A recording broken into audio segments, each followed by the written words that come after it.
Hello guys, आपका बहुत बहुत स्वागत है हमारे यूट्यूब चैनल पर। आज की वीडियो में हम लोग बात करने वाले हैं सॉफ्टवेयर प्रोजेक्ट मैनेजमेंट में यूनिट नंबर 3 के बारे में। सो बेसिकली इस यूनिट में हम देखेंगे कि कौन कौन से क्वेश्चंस हमारे आने वाले हैं और कौन कौन से पीवाईक्यूज जो हैं वो एग्जाम में पूछे जाने के काफ़ी ज़्यादा चांसेस होते हैं। तो स्टार्ट करते हैं क्वेश्चंस के साथ। तो क्वेश्चंस हमारे यहाँ पे लिखे हुए हैं, what do you mean by WBS यानी कि work breakdown structure in context of software project management. ठीक है, तो बेसिकली पहला क्वेश्चन हमारा वर्क ब्रेकडाउन स्ट्रक्चर पे है, इंपॉर्टेंट क्वेश्चन है, रिपीटेडली पूछा गया एग्जाम में। सेकंड है फॉरवर्ड पास और बैकवर्ड पास टेक्निक्स के बारे में बात करनी है हमें, ठीक है, एक्टिविटी प्लानिंग और रिस्क मैनेजमेंट के अंदर। देन थर्ड आता है हमारा write down about the following critical path method, risk identification पर टेक्निक्स एंड एक्टिविटी प्लानिंग। तो इन सब चीज़ों के बारे में हम बात करेंगे। Then we will discuss about the Putnam model of software estimation. Putnam model important है, एग्जाम में पूछा गया है, आने वाले एग्जाम्स में हो सकता है ये क्वेश्चन पूछा जाए। ठीक है, explain with examples the scheduling fundamentals. Scheduling के फंडामेंटल्स डिस्कस करने हैं एट लास्ट। ठीक है, तो चलो स्टार्ट करते हैं पहले क्वेश्चन के साथ।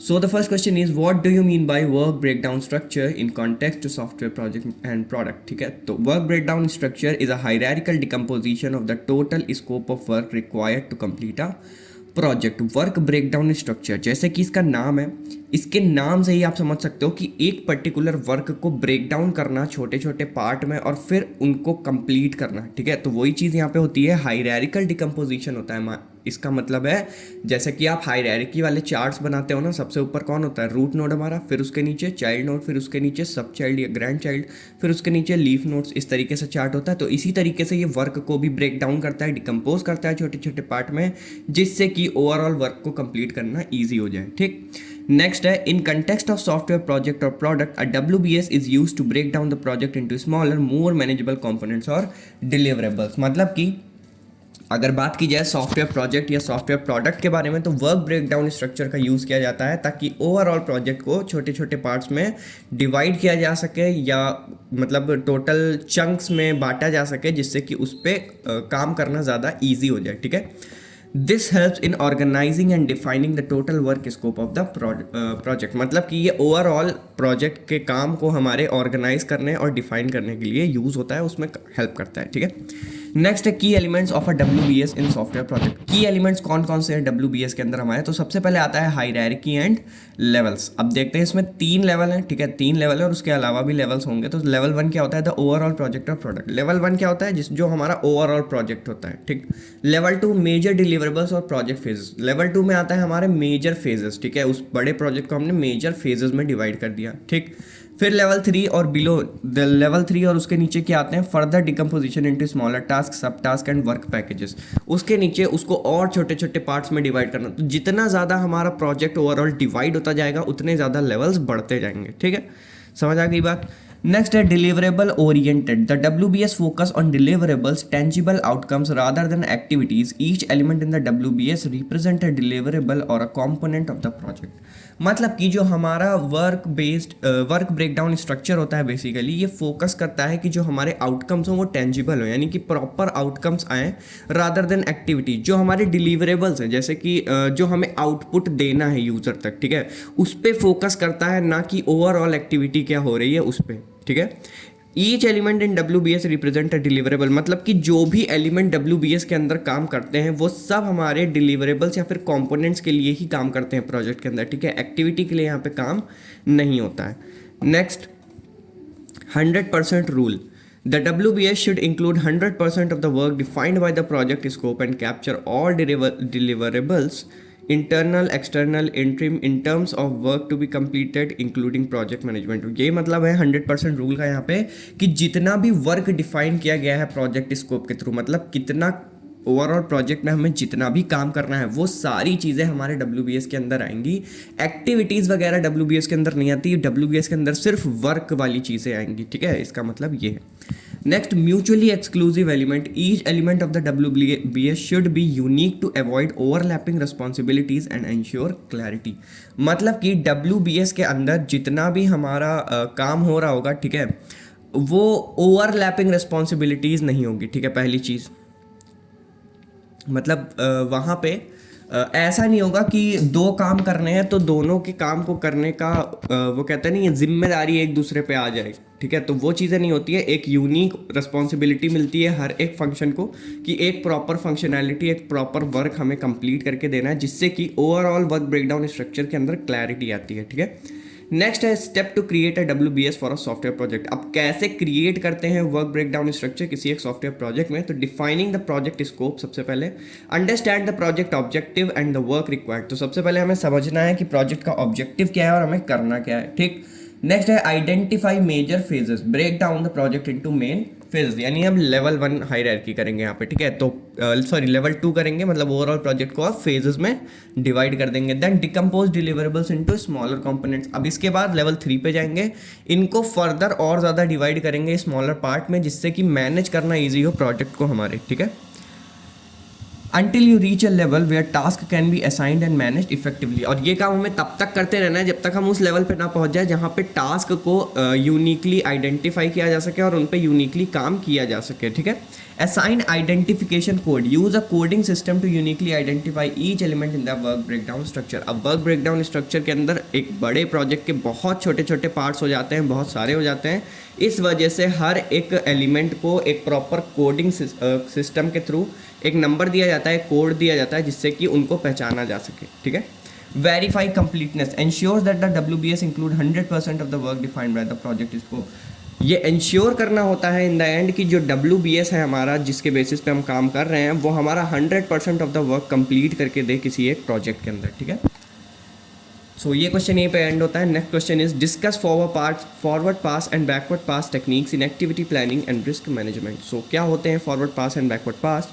The forward pass and backward pass techniques are crucial element in activity planning and risk management within project management. They are used to determine the schedule and critical path of a project, which are essential for effective planning, resource allocation and risk mitigation। मतलब कि forward पास और backward पास basically एक technique है जो कि हमारे activity planning और risk management के लिए यूज़ की जाती है किसी एक प्रोजेक्ट मैनेजमेंट के अंदर, ठीक है। इनका यूज़ किया जाता है ताकि प्रॉपर शेड्यूल बनाया जा सके, ठीक है, ओवरऑल हमारे प्रोजेक्ट के लिए, और क्रिटिकल पाथ फाइंड किए जा सके प्रोजेक्ट के लिए। क्रिटिकल पाथ का मतलब है वो पाथ जिससे हमारा प्रोजेक्ट जल्दी से इफेक्टिवली कंप्लीट हो जाए, ठीक है। बेसिकली ये जो हमारा फॉरवर्ड पास एंड बैकवर्ड पास है, ये हमारा ज़रूरी होता है इफेक्टिव प्लानिंग के लिए, रिसोर्स एलोकेशन के लिए प्रॉपर, ठीक है, और रिस्क मिटिगेट्स करने के लिए। रिस्क मिटिगेट मतलब जो रिस्क हमें मिलने वाले हैं उनको हैंडल करने के लिए, ठीक। सो सबसे पहले बात करेंगे डिटेल में फॉरवर्ड पास टेक्निक, ये क्या होती है। The forward pass technique is use to calculate the earliest possible start and finish times for each activity in a project schedule.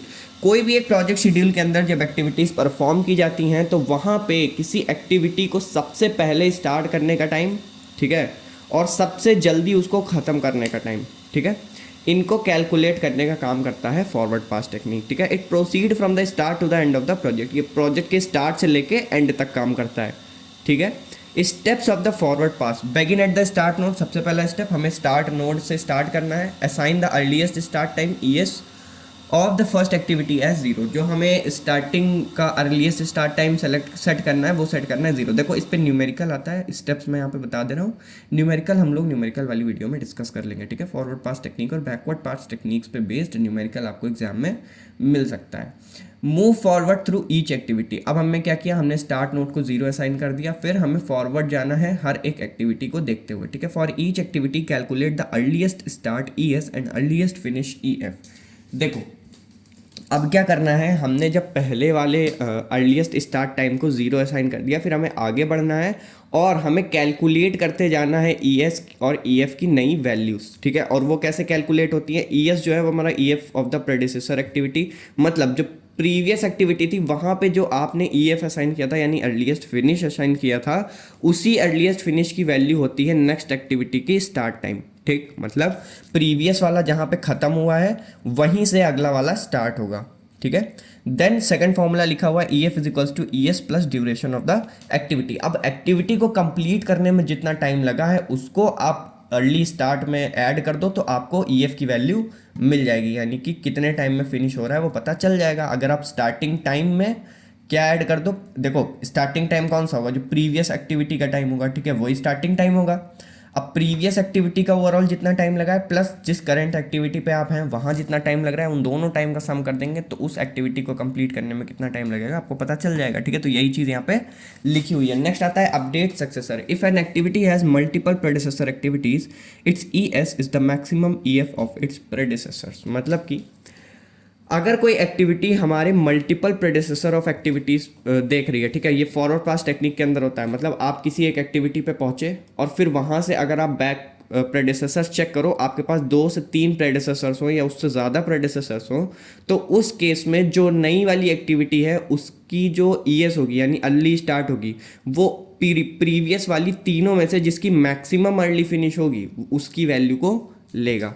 ठीक, अब ये चीज़ें ऐसे विजुअलाइज होने में प्रॉब्लम होगी अगर आपने कभी न्यूमेरिकल नहीं किया है तो। ठीक है, मैं न्यूमेरिकल करा दूंगा तो परेशान होने की ज़रूरत नहीं, बस अभी समझ लो, मैं जितना बता रहा हूँ सुन लो। ठीक है, नेक्स्ट आता है backward pass techniques. The backward pass technique is use to calculate the latest possible start and finish times for each activity without delaying the project. So basically backward pass क्या बताता है कि जितना देर से स्टार्ट, लेटेस्ट पॉसिबल स्टार्ट, देखो वहाँ पे क्या हो रहा था, अर्ली स्टार्ट, जितनी जल्दी स्टार्ट हो जाए प्रोजेक्ट उतना अच्छा।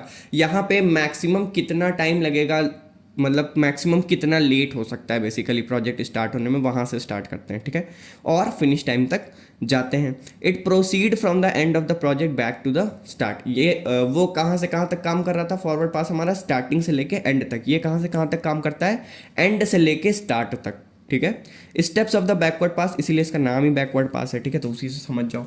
begin at the end node, सबसे पहला तो एंड नोट से स्टार्ट होता है। Assign the latest finish LF of the final activity as project completion time. अब ओवरऑल प्रोजेक्ट को कंप्लीट करने में जितना टाइम लगा है वो टाइम असाइन किया जाएगा लास्ट नोड को। ठीक है, जब हम बैकवर्ड पास अप्लाई करेंगे, ठीक, जिसको कहते हैं एलएफ यानी कि लेटेस्ट फिनिश टाइम। फिर अगला है move backward through each activity, for each activity calculate the latest start and latest finish times.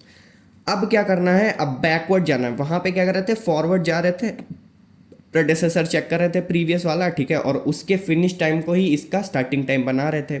यहाँ पे क्या करेंगे, प्रीवियस वाले का जो लेटेस्ट स्टार्ट रहा है, ठीक है, मतलब लेटेस्ट फिनिश टाइम रहा है प्रीवियस वाले का, उसके अकॉर्डिंग नए वाले का लेटेस्ट स्टार्ट को कैलकुलेट करेंगे। कैसे करते हैं, L F is equals to L S of the successor activity. L F क्या होता है, यानी कि लेटेस्ट फिनिश वैल्यू जो होती है वो क्या होती है, जो आगे वाली एक्टिविटी है, जो आने वाली एक्टिविटी है, उसका लेटेस्ट स्टार्ट। ठीक, जहाँ से वो स्टार्ट हुई है यहाँ पे वो वाली यहाँ पे फिनिश हुई होगी। ठीक है, मतलब जिस एक्टिविटी पे हम हैं ऑलरेडी, जहाँ पे ये एक्टिविटी फिनिश होगी उसी पॉइंट के बाद तो अगली वाली स्टार्ट होगी, तो अगली वाली के स्टार्ट की वैल्यू को यहाँ पे असाइन कर लेते हैं एज एन एंड वैल्यू। ठीक, फिर आती है L S is equals to L F minus duration of completion. ठीक है, तो यहाँ पे क्या होता है, एल एस की वैल्यू कैसे कैलकुलेट होती है, एल एफ से माइनस कर देते हैं ड्यूरेशन को। ठीक है, जितनी ड्यूरेशन ओवरऑल एक्टिविटी में लगी है उसको माइनस कर देंगे लेटेस्ट फिनिश से, तो एल एस यानी कि लेटेस्ट स्टार्ट की वैल्यू कैलकुलेट हो जाएगी। सो इसी तरीके से यहाँ पे कैलकुलेशंस होती हैं। बाकी न्यूमेरिकल में आपको मैं ईजिली समझा दूंगा सारी चीज़ें, अभी सुन लो ताकि वहाँ पे जब मैं बताऊँ तो फिर याद आ जाए आपको चीज़ें। ठीक है, अपडेट प्रेडेसेसर की बात करें तो if an activity has multiple successor activities, it's L F is the minimum L S of its successor. मतलब कि अगर कोई एक्टिविटी है जहाँ पे मल्टीपल सक्सेसर हैं, जैसे कि फॉरवर्ड पास में क्या चीज़ हमने देखी थी कि मल्टीपल प्रेडेसेसर्स के केस में क्या करते हैं, जिसकी मैक्सिमम होती है वैल्यू उसकी वैल्यू को ले लेते हैं। ठीक, यहाँ पे जब सक्सेसर मल्टीपल्स होते हैं तो क्या करते हैं, it's L F is the minimum, तो जो मिनिमम एल एस होता है उसको ले लेते हैं। ठीक, वहाँ पे मैक्सिमम ले रहे थे, यहाँ पे मिनिमम ले रहे हैं। ठीक है, याद रखना। So this was all about backward pass and forward pass techniques जो यूज़ होती हैं, और इस पे जो न्यूमेरिकल है वो मैं न्यूमेरिकल वाली वीडियो में डाल दूंगा। मोस्ट प्रोबेबली आपको 13 को एग्जाम है तो 12 को न्यूमेरिकल वाली वीडियो मिल जाएगी। ठीक है, so let's start with the next question. Write down about the following critical path method, risk identification, पट टेक्निक्स, एक्टिविटी प्लानिंग। ठीक है, तो क्रिटिकल पाथ मेथड क्या होता है सबसे पहले देख लेते हैं। The critical path method is a project management technique used to identify the sequence of crucial steps that determine the minimum completion times for a project. मतलब कि जो क्रिटिकल पाथ मेथड होता है ये एक बेसिकली क्रूशियल कुछ steps होते हैं जिनका एक सीक्वेंस होता है, उसको फाइंड करता है ये। ठीक है, मतलब किस तरीके से हमें स्टेप्स लेने हैं उनको, उनके सीक्वेंस को फाइंड करने का काम करता है। ठीक है, पाथ का मतलब क्या होता है? पाथ एक रास्ता दिखाता है, ठीक है, मतलब एक रास्ता होता है पाथ। तो वही चीज़ ये करता है, प्रोजेक्ट को कंप्लीट करने के लिए क्या क्या स्टेप्स लेने ज़रूरी हैं उनको सीक्वेंस में डालता है उस रास्ते में, ठीक है, उसको पूरे पाथ को फाइंड करने में हेल्प करता है, जिससे कि मिनिमम कंप्लीशन टाइम लगे किसी एक प्रोजेक्ट को कंप्लीट करने में, ठीक है, मतलब ओवरऑल सबसे कम टाइम इसी में लगता है। सो बेसिकली जो हमारा क्रिटिकल पाथ मेथड होता है ये फोकस करता है जो सबसे लंबा सीक्वेंस बने हमारे प्रोजेक्ट को कंप्लीट करने का उस पर, ठीक है, क्योंकि अगर सबसे लंबा सीक्वेंस हम पहले ही फाइंड कर लेंगे तो डिले होने के चांसेस कम होंगे, ठीक है, हम लोग उससे पहले ही प्रोजेक्ट को कंप्लीट कर सकते हैं। इस वजह से जो मैक्सिमम पॉसिबिलिटी होती है डिले होने की, वो ही पाथ हमारा क्रिटिकल पाथ मेथड में फाइंड किया जाता है, ठीक है, जिससे कि हमारा प्रोजेक्ट क्या हो, डेडलाइन के पहले पहले ही कंप्लीट हो जाए, ठीक। नेक्स्ट है स्टेप्स इन सीपीएम। क्या क्या स्टेप्स होते हैं हमारे सीपीएम के अंदर? List activities, sequence activities, draw the network diagram, estimate activity duration, identify the critical path, update and monitor, ये सारी चीज़ें होती हैं। तो सबसे पहले बात करते हैं लिस्ट एक्टिविटीज़। यहाँ पे सारे टास्क को फाइंड किया जाता है जो प्रोजेक्ट के अंदर रिक्वायर्ड है। देन नेक्स्ट है सीक्वेंस एक्टिविटीज़। अब जितने भी टास्क हमने फाइंड किए हैं उनको एक प्रॉपर सीक्वेंस में अरेंज करना है, ठीक है, ये सीक्वेंस एक्टिविटीज़ में आता है। फिर draw the network diagram, create a visual representation of the task sequence. अब टास्क का क्या सीक्वेंस है उसकी एक विजुअल रिप्रेजेंटेशन बनाई जाती है, ग्राफिकल रिप्रेजेंटेशन बनाई जाती है, जो कि हमारा नेटवर्क डायग्राम होता है। देन एस्टिमेट एक्टिविटी ड्यूरेशन, यानी कि अब हर एक एक्टिविटी को कंप्लीट करने में कितना टाइम लगेगा वो फाइंड करना है। फिर identify the critical path, calculate the earliest and latest start and finish times for each task to determine the critical path. अब जैसे फॉरवर्ड पास और बैकवर्ड पास में हम लोग क्या कर रहे थे, earliest time, earliest start, latest start और फिनिश टाइम्स वगैरह कैलकुलेट कर रहे थे, तो वही चीज़ें यहाँ पे कैलकुलेट करनी है ताकि हम क्रिटिकल पाथ डिटरमाइन कर सकें, ठीक है। अगर क्रिटिकल पाथ पे कोई न्यूमेरिकल आया होगा तो मैं करा दूंगा, परेशान होने की ज़रूरत नहीं है, ठीक है। Update and monitor, regularly update to CPM chart to reflect actual progress and adjust the schedule as necessary. मतलब अब क्या करना है, अपडेट करते रहना है रेगुलरली जो हमारा सीपीएम चार्ट बना है, ठीक है, ये सारी एनालिसिस करने के बाद जो हमारा फाइनल चार्ट बना है जो एक्चुअल प्रोग्रेस को रिफ्लेक्ट करेगा उसको हमें रेगुलरली अपडेट करते रहना है, और जहाँ जहाँ पे शेड्यूल्स को एडजस्ट करने की ज़रूरत है वहाँ पे हमें शेड्यूल्स को एडजस्ट करते रहना है, ठीक। आगे बढ़ते हैं। Risk identification, risk identification is the process of determining risk that could potentially prevent the project from achieving it's objectives. मतलब कि रिस्क आइडेंटिफिकेशन बेसिकली एक प्रोसेस होता है जिसमें रिस्क को फाइंड किया जाता है, उन रिस्क को फाइंड किया जाता है जो कहीं ना कहीं हमारे प्रोजेक्ट को इफेक्ट कर सकते हैं, प्रोजेक्ट का गोल, प्रोजेक्ट के ऑब्जेक्टिव को रीच करने में आप कह सकते हो एक तरीके से ब्रेकर का काम कर सकते हैं, ठीक है। It involves identifying, documenting and categorising risk that might impact the project.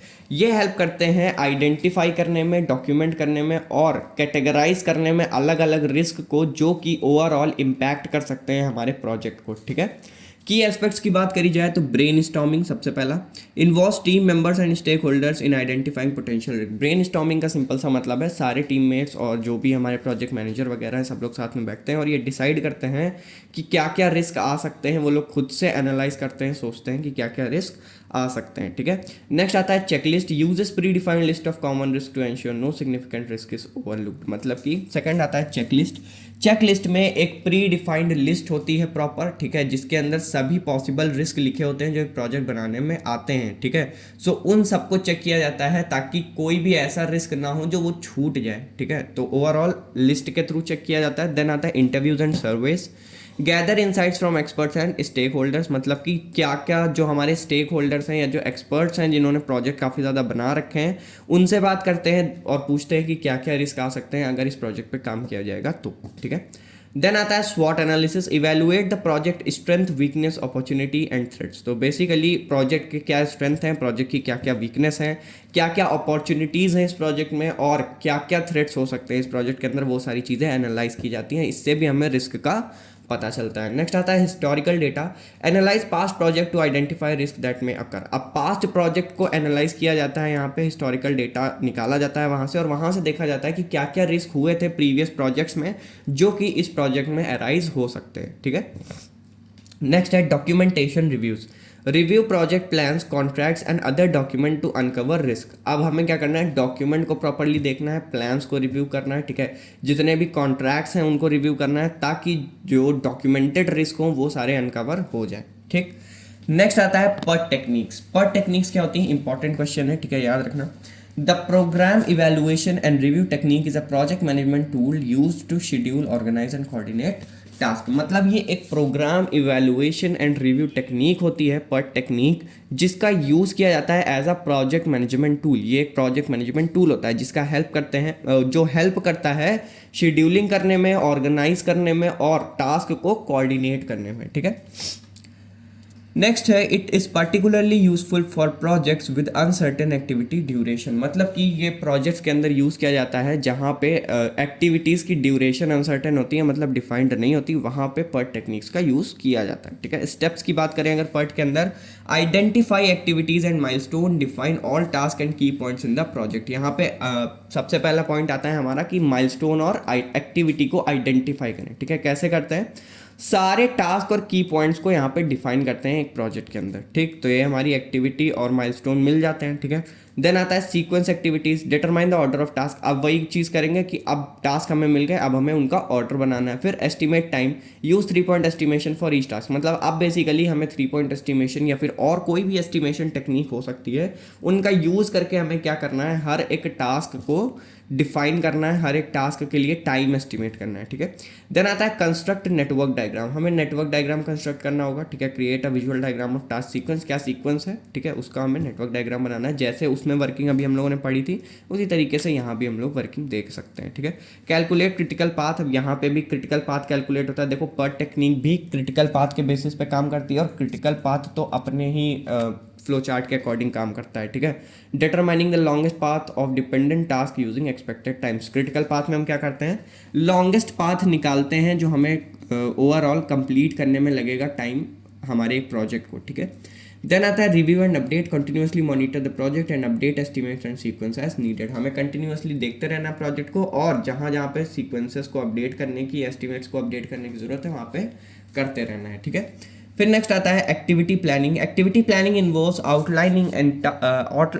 outlining all tasks necessary to complete a project and defining the sequence and duration of these task. मतलब एक्टिविटी प्लानिंग सिंपल सा एक काम है, overall जितनी भी activities, जितना भी चीज़ें हो रही हैं हमारे प्रोजेक्ट के अंदर, जितने भी टास्क हमारे हो रहे हैं, उनको प्लान करने का, उनको मैनेज करने का काम होता है। ठीक है, it is essential for effective project management as it provides a road map for project execution. मतलब ये बहुत ज़्यादा ज़रूरी पार्ट होता है हमारे प्रोजेक्ट मैनेजमेंट के अंदर, क्योंकि ये प्रोजेक्ट के एग्जीक्यूशन तक का एक प्रॉपर रोड मैप प्रोवाइड करता है। ठीक है, नेक्स्ट है की कंपोनेंट्स ऑफ एक्टिविटी प्लानिंग। क्या क्या की कंपोनेंट्स होते हैं हमारे एक्टिविटी प्लानिंग के अंदर। सबसे पहले आता है टास्क आइडेंटिफिकेशन। मतलब टास्क सारे हमको रिक्वायर्ड, जितनी भी हमें एक्टिविटीज़ करनी है प्रोजेक्ट के अंदर, वो सारे हमें लिखने होते हैं। ठीक है, नेक्स्ट टास्क सीक्वेंसिंग, हमें सबका ऑर्डर लिखना होता है। फिर ड्यूरेशन एस्टिमेशन, कितना टाइम लगेगा एक एक्टिविटी को कंप्लीट होने में, वो चीज़ें लिखनी होती हैं।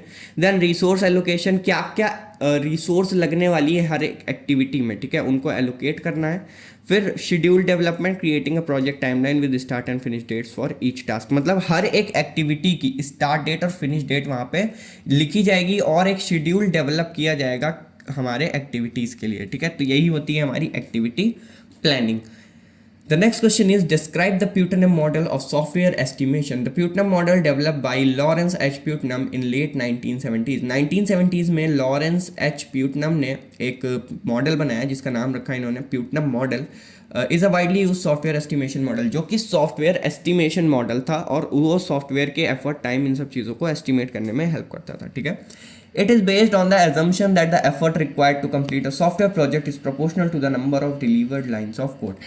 बेसिकली इनका मानना था कि जो हमारा ओवरऑल, इनका मानना कहें या फिर प्यूटनम मॉडल जिस बेसिस पे काम करता है वो यही है कि जो ओवरऑल एफर्ट हमारा लगता है किसी सॉफ्टवेयर प्रोजेक्ट को कंप्लीट करने में, वो डायरेक्टली प्रोपोर्शनल होता है नंबर ऑफ लाइंस जो कोड में लिखी होती हैं। ठीक है, with adjustment made for various factors influencing productivity. अब इसमें एडजस्टमेंट हो सकते हैं जिससे कि प्रोडक्टिविटी हमारी बेसिकली इन्फ्लुएंस हो जाए, इंक्रीज हो जाए। ठीक है, the Putnam model provides a structured approach to estimating project effort, duration and cost based on historical data and project characteristics. मतलब जो प्यूटनम मॉडल है हमारा, वो एक स्ट्रक्चर्ड अप्रोच है ओवरऑल प्रोजेक्ट के एफर्ट को एस्टिमेट करने के लिए, ड्यूरेशन को एस्टिमेट करने के लिए और कॉस्ट को एस्टिमेट करने के लिए। ठीक है, ये हिस्टोरिकल डेटा के बेसिस पे काम करता है या फिर प्रोजेक्ट के जो कैरेक्टरिस्टिक्स हैं पर्टिकुलर, उनके बेसिस पे काम करता है। ठीक है, नेक्स्ट की अगर की कंपोनेंट्स की बात करें प्यूटनम मॉडल के अंदर, तो सबसे पहले बेसिक इक्वेशन देख लेते हैं क्या होती है। E is equals to K dot S by P, यानी कि the Putnam model is based on the following basic equation. ये इसकी बेसिक इक्वेशन है, जहाँ पे E का मतलब है एफर्ट, यानी कि कितने पर्सन मंथ रिक्वायर्ड है। के का मतलब है प्रोडक्टिविटी कांस्टेंट, कितना प्रोडक्टिविटी कांस्टेंट है हमारा, ठीक है, एफर्ट पर डिलीवर्ड लाइन ऑफ कोड। एक लाइन ऑफ कोड के लिए कितना एफर्ट लग रहा है, उसके अकॉर्डिंग ओवरऑल प्रोडक्टिविटी कांस्टेंट निकालना होता है, जो कि के होता है, ठीक है। फिर आता है S, size of the software product. Software product का साइज क्या है, ठीक है, मतलब ओवरऑल जितनी लाइंस ऑफ कोड डिलीवर हुई हैं वो होती है हमारी एस, ठीक है। फिर आता है P, productivity index, a factor that adjust the project characteristic. Project के कैरेक्टरिस्टिक्स को एडजस्ट करने के लिए एक फैक्टर यूज होता है, जो कि होता है प्रोडक्टिविटी इंडेक्स। इसकी वैल्यू कैलकुलेट की जाती है, ठीक है। तो ओवरऑल इन सारी वैल्यूज को यूटिलाइज करके, देखो एग्जाम में क्वेश्चन आ गया अगर गलती से भी इस पे, वैसे तो नहीं आता है, ठीक है, बट अगर आ जाता है तो सारी वैल्यूज आपको क्वेश्चन में गिवन होंगी, बस आपको वैल्यू उठा के इक्वेशन में रखनी है एंड आंसर निकाल लेना है, ठीक है। फिर अब देखते हैं प्रोडक्टिविटी कांस्टेंट के होता क्या है, ठीक। रिप्रेजेंट द एफर्ट रिक्वायर्ड पर डिलीवर्ड लाइन ऑफ कोड। अब ये बताता है कि एक लाइन ऑफ कोड डिलीवर करने में कितना एफर्ट रिक्वायर्ड है हमारा, ठीक है, के बताता है। फिर आता है productivity index P, calculated from project characteristics, it finalize estimate for accuracy, ठीक है, मतलब ओवरऑल कितना एक्यूरेसी हमारा प्रोडक्ट शो करेगा, ठीक है, क्या प्रोजेक्ट के कैरेक्टरिस्टिक्स होने वाले हैं उनको कैलकुलेट करता है, ठीक। Size of software product S, measures software size in delivered lines of code determined using method like function points और source line of code। मतलब कि ये हमारा ओवरऑल जो हमारा साइज है, ओवरऑल कितनी लाइंस ऑफ कोड लिखी गई हैं प्रोजेक्ट के अंदर, ठीक है। देखो प्रोडक्टिविटी कांस्टेंट और साइज ऑफ सॉफ्टवेयर में बहुत छोटा सा डिफरेंस है। प्रोडक्टिविटी कांस्टेंट एक लाइन ऑफ कोड में जितना एफर्ट लग रहा है वो बता रहा है, साइज ऑफ सॉफ्टवेयर ओवरऑल कितनी लाइंस ऑफ कोड लिखी गई हैं प्रोजेक्ट में वो बता रहा है, ठीक है। Effort estimation utilizes K, S and P in a basic equation to estimate effort, aiding in determining person month required for project completion। मतलब कि effort estimation आता है, effort estimation का मतलब है कि जो ओवरऑल हमने प्रीवियसली ये सब कैलकुलेट किया, प्रोडक्टिविटी कांस्टेंट, प्रोडक्टिविटी इंडेक्स, ठीक है, साइज ऑफ सॉफ्टवेयर प्रोजेक्ट, इन सबको यूटिलाइज करके एक इक्वेशन में फिट करना है और उस इक्वेशन की हेल्प से हम निकाल सकते हैं जो हमारे पर्सन मंथ रिक्वायर्ड है ओवरऑल प्रोजेक्ट को कंप्लीट करने के लिए, ठीक है। नेक्स्ट आता है duration and cost estimation. Effort estimation informs project duration and cost calculations to deliver accurate project schedules and budget. Basically जो एफर्ट एस्टिमेशन होता है वो बताता है कि प्रोजेक्ट में कितना टाइम लगने वाला है, कितनी कॉस्ट लगने वाली है, ताकि हम एक्यूरेट प्रोजेक्ट को विद इन शेड्यूल और विद इन बजट डिलीवर कर सकें, ठीक है। The next is explain with example the scheduling fundamentals. Scheduling fundamentals क्या होते हैं हमें बताना है, ठीक है, एग्जाम्पल्स के साथ। तो सबसे पहले बात करेंगे टास्क सीक्वेंसिंग, ठीक है, कुछ डेफिनेट शेड्यूलिंग फंडामेंटल्स होते हैं तो वो सारे हम लोग देख लेते हैं। सबसे पहले टास्क सीक्वेंसिंग आता है, determining the order in which the task should be perform based on the dependencies and constant. Dependencies और कॉन्स्टेंट्स के बेसिस पे हमें ये देखना है कि कौन सा टास्क किस टाइम पे हमें करना है एग्जीक्यूट। बेसिकली टास्क के सीक्वेंस को यहाँ पे डिफाइन किया जाता है, ठीक है। एग्जाम्पल की बात करें तो in a construction project pouring concrete must precede installing walls, therefore pouring concrete is sequence before installing walls in the project schedule. मतलब कि आप लोगों ने घर बनते हुए देखे होंगे, ठीक है, तो जो हमारा क्या कहते हैं उसको, जो कंक्रीट का जो मसाला होता है बेसिकली उसको मिक्स करते हैं, ठीक है, पहले वो बनता है उसके बाद दीवारें बनती, क्योंकि ईंटें जोड़े तो उसी से जाएंगे, ठीक है, जो हमारे ब्रिक्स हैं वो जुड़ते तो उसी से है ना, सीमेंट वगैरह से। तो पहले उसको बनाया जाता है, मतलब पूरा वो मसाला तैयार किया जाता है, उसके बाद हमारी दीवार तैयार होती है। तो इस वजह से अगर हम यहाँ पे एक्टिविटी की बात करें, टास्क सीक्वेंसिंग की बात करें, तो पहले कौन सा टास्क आएगा, वो हमारा जो मसाला बनाना है, ठीक है, और जो सेकेंड टास्क है हमारा वो है दीवार बनाना, ठीक है। सो ये हमारे टास्क सीक्वेंसिंग के तरीके होते हैं, एक एग्जांपल के थ्रू आप समझ सकते हो। नेक्स्ट आता है टास्क ड्यूरेशन एस्टिमेशन। अगर आपको रिलेटेबल एग्जांपल लिखना है प्रीवियस वाले में टास्क सीक्वेंसिंग में, तो आप डेफिनेटली लिख सकते हो एक प्रोजेक्ट का टेस्टिंग और डिप्लॉयमेंट, ठीक है, टेस्टिंग हमेशा डिप्लॉयमेंट से पहले होगी, ठीक। टास्क ड्यूरेशन की बात की जाए, definition estimating the time required to complete each task based on historical data, expert judgment और analogous estimation। Task duration estimation मतलब एक टास्क को कंप्लीट करने में लगभग कितना टाइम लगेगा ये एस्टिमेट करना। तो इसके भी कई सारे तरीके होते हैं, चाहे हिस्टोरिकल डेटा के बेसिस पे हम एस्टिमेट करें, चाहे हम किसी एक्सपर्ट से पूछ लें जिसने ऑलरेडी काफ़ी ज़्यादा सॉफ्टवेयर पे काम किया हो, या फिर एनालॉगस एस्टिमेशन करें कि रैंडमली सोच लेते हैं कि हाँ लगभग इतना टाइम लग सकता है, ठीक है। तो इस तरीके से हम टास्क की ड्यूरेशन को एस्टिमेट करते हैं। एग्जाम्पल की बात करें तो based on past experience painting a room typically takes 6 hours, therefore room painting is estimated to take 6 hours in the project schedule. अगर पास्ट एक्सपीरियंस की बात करें, जनरल एग्जाम्पल देखते हैं तो उस एग्जाम्पल के अकॉर्डिंग अगर एक कमरे को पेंट करने में 6 घंटे लगते हैं, ठीक है, तो ओवरऑल हम मान के चलते हैं कि अगर हमें कोई और कमरा पेंट करना हो तो 6 घंटे के लगभग लगेगा। ठीक, तो इसी तरीके से आप जेन्युइन एग्जांपल भी ले सकते हो। फॉर एग्जांपल आप कोई स्टैटिक वेबसाइट बना रहे हो, ठीक है, आपको वेलकम पेज जो होता है वेबसाइट का वो बनाने में अगर 3 घंटे लगते हैं नॉर्मली, आपने पास्ट में जितने भी वेबसाइट वगैरह बनाए उसमें 3 घंटे में आपने बना लिया फ्रंट पेज, तो उस केस में जो आप नई वेबसाइट पे काम करोगे, ठीक है, नए स्टैटिक प्रोजेक्ट पे काम करोगे, तो वहाँ पे भी आप ये एज्यूम करके चलोगे, ये एनालॉगस एस्टिमेशन होता है, आप ये एज्यूम करके चलोगे कि 3 घंटे में आपका जो फ्रंट पेज है यानी वेलकम पेज है वो बन जाएगा। ठीक है, तो एग्जांपल आप कोई भी लिख सकते हो। नेक्स्ट आता है क्रिटिकल पाथ मेथड यानी कि CPM, identifying the longest sequence of dependent task that determine the minimum project duration. मतलब कि किसी भी टास्क को कंप्लीट करने का जो मैक्सिमम पॉसिबल टाइम होता है, ठीक है, मतलब उससे ज़्यादा टाइम उसको नहीं दिया जा सकता, वो मैक्सिमम टाइम होता है, लॉन्गेस्ट सीक्वेंस होता है डिपेंडेंट टास्क का बेसिकली, जो डिटरमाइन करता है कि कितना मिनिमम प्रोजेक्ट ड्यूरेशन आएगा अगर हम इस अकॉर्डिंग काम करें तो।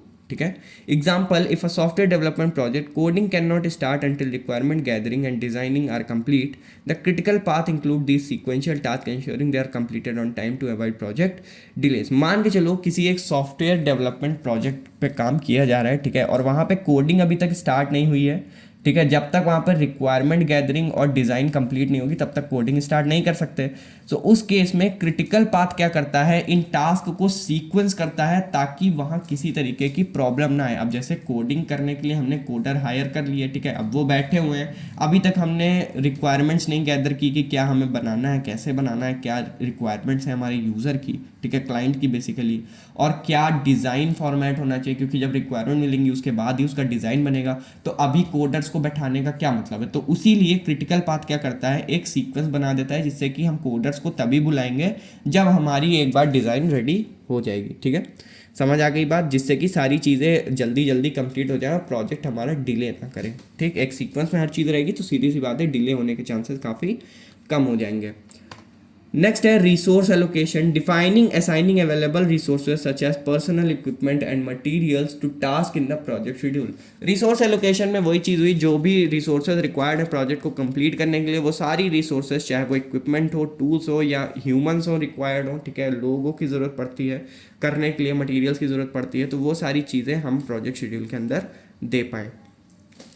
एग्जाम्पल की बात करें तो in a marketing campaign assigning graphic designer to create advertising material and copy writers to draft content based on their availability and skill sets. तो देखो एग्जाम्पल के तरीके पे यहाँ पे एक लिखा हुआ example, in a marketing campaign, एक मार्केटिंग कैंपेन कोई कंपनी करा रही है, ठीक है, अब वो क्या करेगी, एक ग्राफिक डिजाइनर लेगी जो एडवर्टाइजिंग मटेरियल बनाएगा और एक कॉपी राइटर लेगी जो ड्राफ्ट करेगा content based on their availability and skill set, मतलब उनकी जो अवेलेबिलिटी है और उनकी जो स्किल्स हैं उसके बेसिस पे वो ओवरऑल एक ड्राफ्ट डिज़ाइन करेगा। ठीक है, कंटेंट बेस्ड ड्राफ्ट होता है, उसी कंटेंट के बेसिस पे क्या किया जाता है, ग्राफिक डिज़ाइनर जो होता है वो एडवर्टाइजिंग मटेरियल क्रिएट करता है। ठीक है, तो ये सब रिसोर्स एलोकेशन में आ गया हमारा।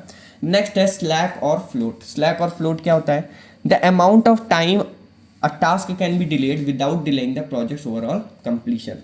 तो डेफिनेशन की बात करें तो स्लैक और फ्लोट का सिंपल सा मतलब है कि ओवरऑल टाइम जो हमारे एक पर्टिकुलर टास्क को डिले किया जा सकता है बिना प्रोजेक्ट को डिले करे। मतलब कि मान लेते हैं कि प्रोजेक्ट में कुछ टास्क हैं जो टाइम से पहले कंप्लीट हो गए, अब नेक्स्ट टास्क को शायद थोड़ा सा डिले करना पड़ जाए, तो वो चीज़ें तभी हम डिले करेंगे, नेक्स्ट टास्क को हम उतना ही डिले करेंगे जिससे हमारा ओवरऑल प्रोजेक्ट कंप्लीशन टाइम जो है वो ना डिले हो। ठीक है, वो टाइम पे कंप्लीट हो जाए प्रोजेक्ट हमारा। ठीक है, तो एक एक्टिविटी को जो डिले करने का टाइम होता है वो होता है स्लैक और फ्लोट। ठीक है, example in a renovation project, if painting walls has slacked and can be delayed by up to 2 days without affecting the project deadlines. मतलब कि मान लेते हैं कि कोई एक प्रोजेक्ट है रिनोवेशन का, ठीक है, और वॉल्स को हमें पेंट करना है।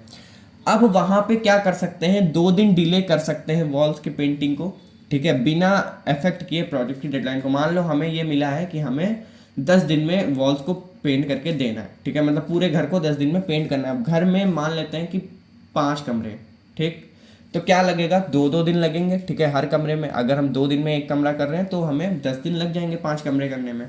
तो अगर मान लो हमने जल्दी थोड़ा सा काम किया, ठीक है, और हमने 2 कमरे एक एक दिन में कंप्लीट कर लिए, अब हम 2 दिन का डिले करना चाहते हैं एक कमरे की वॉल्स को पेंट करने के लिए, तो हम इजीली कर पाएंगे क्योंकि हमारी डेडलाइन अब इफेक्ट नहीं होगी। बट अगर हमारी डेडलाइन इफेक्ट हो रही होती तो वो स्लैब और फ्लोट के अंदर नहीं आता, ठीक है।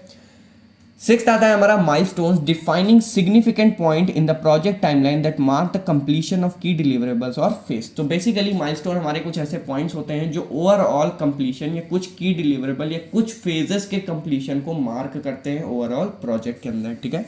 Example, in a product development project reaching the prototype complete milestone signifies the completion of the prototype phase and reading of testing. मतलब जो हमारा एक, आप एग्जाम्पल की तरह समझो, एक प्रोडक्ट हम डेवलप कर रहे हैं, ठीक है, एक प्रोडक्ट डेवलपमेंट प्रोजेक्ट है, तो उस केस में हमने प्रोटोटाइप कंप्लीट कर लिया कि क्या प्रोजेक्ट बेसिकली बनना है, उसका प्रोटोटाइप बना लिया। एक बार जब प्रोटोटाइप बन गया तो वो हमारा एक माइलस्टोन होता है कि जब प्रोटोटाइप बन जाएगा उसके बाद हम आगे के काम शुरू करेंगे, ठीक है। तो वो हमारा माइलस्टोन है कि प्रोटोटाइप तक पहुंचना है, जो क्या सिग्निफाई कर रहा है कि हाँ एक फेज, जो प्रोटोटाइप फेज है वो हमारा कंप्लीट हो चुका है इस प्रोजेक्ट के अंदर, ठीक है, जिससे कि अब आगे हमारा प्रोजेक्ट फर्दर प्रोसीड कर सकता है। So the next is Gantt chart. Gantt chart का भी यूटिलाइजेशन होता है इसके अंदर, defining visual representation of the project schedule displaying task duration dependencies and milestone. Basically Gantt chart का यूज किया जाता है विजुअली रिप्रेजेंट करने के लिए प्रोजेक्ट शेड्यूल्स को, टास्क को डिस्प्ले करने के लिए, क्या ड्यूरेशन लगने वाला है टास्क को कंप्लीट करने में, क्या डिपेंडेंसीज हैं एक्टिविटीज़ की एक दूसरे के ऊपर, एंड क्या क्या माइलस्टोन है हमारे, ठीक है। तो इन सब चीज़ों को विजुअली जो रिप्रेजेंट करता है वो होता है हमारा Gantt chart. Example, a Gantt chart for a construction project shows tasks like excavation, foundation powering, and framing their duration and the critical path, providing a clear overview of project progress. मतलब कि अगर हम एक construction project के Gantt chart की बात करें तो एक्सकेवेशन, फाउंडेशन पावरिंग, फ्रेमिंग, ये सारे क्या होते हैं, हमारे टास्क होते हैं, ठीक है। जो हमारा कंस्ट्रक्शन प्रोजेक्ट होता है उसके ये सारे टास्क होते हैं, उनकी ड्यूरेशन, उनके क्रिटिकल पाथ, जिससे कि हमें ओवरऑल प्रोजेक्ट की प्रोग्रेस का पता चल सके। तो गैंट चार्ट का यूज़ किस लिए किया जाता है, ताकि ओवरऑल प्रोजेक्ट की प्रोग्रेस का हमें पता चलता रहे प्रॉपर, ठीक है। नेक्स्ट आता है रिसोर्स लेवलिंग। रिसोर्स लेवलिंग क्या होती है, adjusting the schedule to resolve resource conflicts and ensure efficient source utilisation.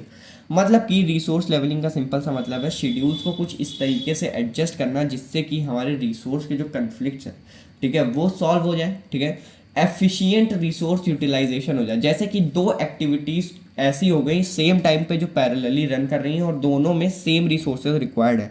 सो उस केस में एक एक्टिविटी को किसी दूसरी एक्टिविटी से स्वैप करा दिया जाएगा, ठीक है, स्वैप करा दिया जाएगा 2 एक्टिविटीज़ को। अब क्या होगा, जो 2 एक्टिविटीज़ पैरेलली अब काम कर रही हैं उनकी रिसोर्स रिक्वायरमेंट अलग अलग है, तो काम हो जाएगा। फिर जब नेक्स्ट एक्टिविटी पे जाएंगी चीज़ें तो वापस से जो एक्टिविटी हमने स्वैप कराई थी उसको एग्जीक्यूट किया जाएगा, तो रिसोर्सेज उसको ईजिली एलोकेट कर दी जाएंगी क्योंकि इधर से अब रिसोर्सेज फ्री हो गई होंगी, ठीक है। एग्जाम्पल की बात करें, in a software development project if 2 task required the resources, specialised programmers resource levelling में involves reassigning one task to another programmer to balance the workload. मतलब मान लो कि कोई एक ऐसी एक्टिविटी है जो एक स्पेशलाइज्ड प्रोग्रामर चाहती है, कुछ रिसोर्सेज चाहती है, ठीक है, तो उसको क्या किया जाएगा, रीअसाइन कर दिया जाएगा किसी दूसरे प्रोग्रामर के थ्रू, ठीक है। मतलब हमारे पास अगर एक ही प्रोग्रामर है और 2 ऐसी एक्टिविटीज़ है जिनको प्रोग्रामर चाहिए, तो दूसरी एक्टिविटी के लिए हम दूसरा प्रोग्रामर ले आएंगे जिससे कि ईजिली हमारा काम भी हो जाएगा, टाइम पे प्रोजेक्ट भी हो जाएगा और वर्कलोड भी बैलेंस हो जाएगा, ठीक है। सो आई होप सारी चीज़ें समझ आ गई होंगी। So this was all for this video. Playlist का लिंक डिस्क्रिप्शन बॉक्स में आप लोग विजिट कर सकते हो। नोट्स मैं 11 मॉर्निंग में अपलोड कर दूंगा डिस्कॉर्ड चैनल पे, तो अगर ज्वाइन नहीं किया है तो कम्युनिटी पोस्ट के अंदर आपको डिस्कॉर्ड का लिंक मिल जाएगा, तो आप ज्वाइन कर सकते हो, ठीक है। So thank you so much, all the very best for the exams.